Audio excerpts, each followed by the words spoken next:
Drama serial دیوار کی اگلی قسط میں ہم دیکھیں گے کہ نازنین اب بار بار فہد کو فون کرتی ہے اور اسے پیسوں کا مطالبہ کرتی ہے۔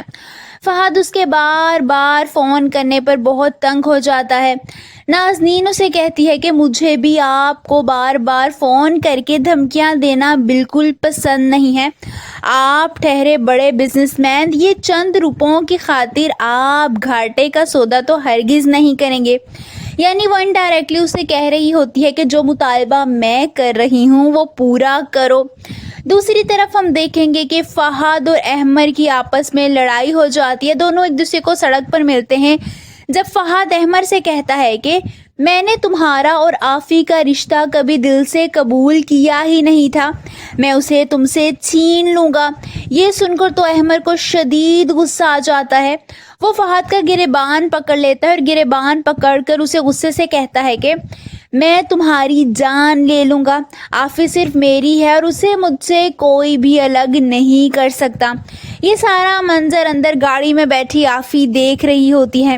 وہیں ہم دیکھیں گے کہ گڑیا باجی احمر کے ساتھ آفی کے والد کے گھر جاتی ہے اور جہاں کر ان کو کافی باتیں سناتی ہیں، کیونکہ وہ جان چکی ہوتی ہیں کہ احمر اور آفی کے درمیان دوریاں پیدا کرنے والے کوئی اور نہیں بلکہ شہیر صاحب ہیں۔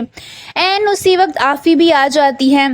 وہ گڑیا باجی سے کہتی ہے کہ آپ کو کوئی حق نہیں ہے کہ آپ میرے ڈیڈ کی یوں انسلٹ کریں، جس پر گڑیا باجی اسے کہتی ہیں کہ تمہارے ڈیڈ نے جو میرے بھائی کے ساتھ کیا ہے وہ ٹھیک ہے، انہوں نے اس کی خوشیاں برباد کی ہیں، جس پر آفی کہتی ہے کہ ڈیڈ نے کچھ نہیں کیا۔